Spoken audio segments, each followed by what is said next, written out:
قبل ما اتجوز انا كنت عايشة في بيت ابويا ملكة. ابويا كان موظف كبير، ولما طلع على المعاش خد معاش كبير، فكنا عايشين عيشة زي الفل، وكنت مبسوطة قوي، واي حاجة عايزاها بجيبها وبلاقيها، ودايما بيبقى معايا فلوس. اتقدم لي واحد، هو كان بيحبني وكان شاريني، بس كان موظف يعني على قده، محلتوش غير الوظيفة دي. فلما لقيت ان هو بيحبني وشاريني بالطريقة دي، فانا قبلت واتجوزته. عشت معاه 3 سنين، ربنا رزقنا بولدين.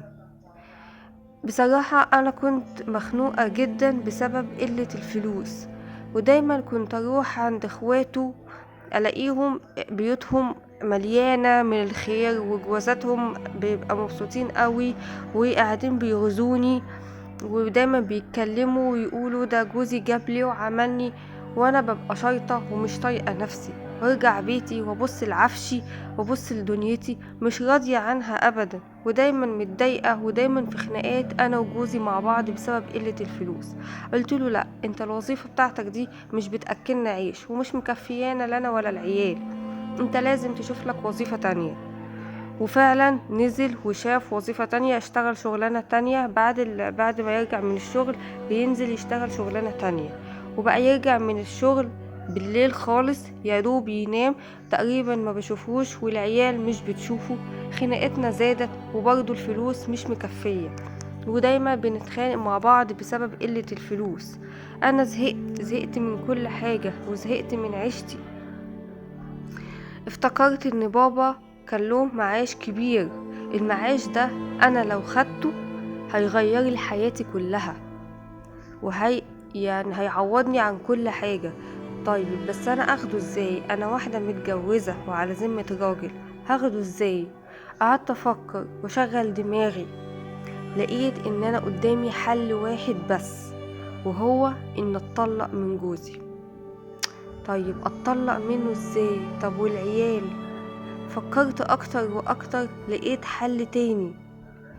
قلت انا هتطلق منه قدام الناس كلها، بس انا وجوزي نكتب ما بينا عقد عرفي. اه، هنتجوز عرفي ومنعرفش اي حد خالص، لا هو يعرف اهله ولا انا اعرف اهلي، لان طبعا اهلي هيقولوا انت طمعانه في معاش ابونا، مش هيقبلوا خالص بالوضع ده. وهو لو حكى لأهله هيقولوله انت ناقص وعايز تطلق مراتك عشان تاخد معاش حماك، ومش هيرضوا ابدا. فاحنا اتفقنا ان احنا هنتطلق ونكتب ما بيننا عقد عرفي، ويبقى يجيلي لما العيال ما تكونش في البيت. وفعلا ده اللي حصل، بقى يجيلي الصبح والعيال في المدرسة او ساعة التمرين او اوديهم في اي حتة، وهو يجيلي. قعدنا على كده 3 سنين. المشاكل قلت ما بيننا جدا جدا، بقت حياتنا افضل بكتير، ما بقاش في خناقات زي الاول خالص. حياتنا المادية بقت افضل مليون مرة، بقى معايا فلوس اجيب اللي انا عايزاه، وعيالي بقوا يجيبوا اللي هم عايزينه، وبقى حياتنا زي الفل. بعد 3 سنين حصلت مصيبة، طلعت حامل. كلمت جوزي وقلت له انا حامل. قال لي طيب وايه المشكلة، زعلانة ليه؟ قالت له انت نسيت المصيبة اللي احنا عاملينها؟ هقول لاهلي ازاي ان انا حامل؟ وحامل من مين وهم عارفين ان انا متطلقة بقالي 3 سنين؟ الله، خلاص احنا نسيبنا من المصيبة اللي احنا عملناها دي والعك اللي حصل ما بيننا ده، ونتجوز تاني ونقعد شوية، وبعد كده نقول لهم ان انت حامل وكأنك ولدت في السابع، عادي بتحصل. قالت له تمام خلاص، واتفقوا على كده. في يوم وهو راجع جوزها من الشغل خبطته عربية، وللأسف هو ما حصلوش، ما اتصابش ولا حاجة اتكسرت فيه، ده مات. انا سمعت الخبر من هنا وانهارت من هنا، ما بقيتش عارفة اعمل ايه، ما بقيتش عارفة انا زعلانة عليه ولا زعلانة على المصيبة اللي في بطني. طب هعمل ايه؟ طب هقول لمين؟ ومحدش هيصدقني. كل اللي كان بيجي يعزيني بيلاقيني منهارة من العياط. طيب انت ازاي كده وانت متطلقة بقالك 3 سنين ومتطلقة؟ قالت بسبب الخيانة.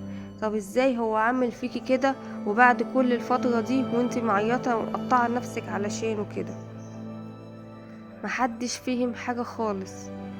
انا كنت في الشهر الخامس وخلاص، انا يعني بطني بانت وقربت على الولادة. قلت لازم اعرف حد.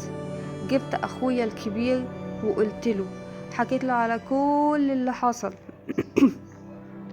اخويا ما صدقنيش، قال لي انت كدابة، انت اتطلقتي من جوزك علشان كنت بتعرفي حد تاني وحملتي منه، ودلوقتي جاية تشيلينه مصيبتك، انت واحدة خاطية.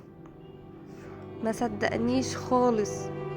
رحت لأهله وحكيت لهم، بس طبعا ما حدش صدقني وبهدلوني. ما بقيتش عارفة اعمل ايه. خلاص انا داخلة على ولادة. طيب ابني ده هكتبه باسم مين؟ هعمل بيه ايه؟ هوديه فين؟ مش لاقية حل، وكلهم مكدبينها ومتهمينها ان هي خاطية وان هي عملت خطيئة. كل ده عملته علشان تاخد معاش ابوها، وعلشان هي مرضيتش بعيشتها، عيشتها الحلال. هي ما قبلتش بيها وبصت لعيشة غيرها. فربنا قال لها خدي عندك بقى، انت مرضتيش بالعيشة اللي انا قاسمها لك وبطرتي عليها. طيب شوفي بقى هتعملي ايه في شيلتك دي.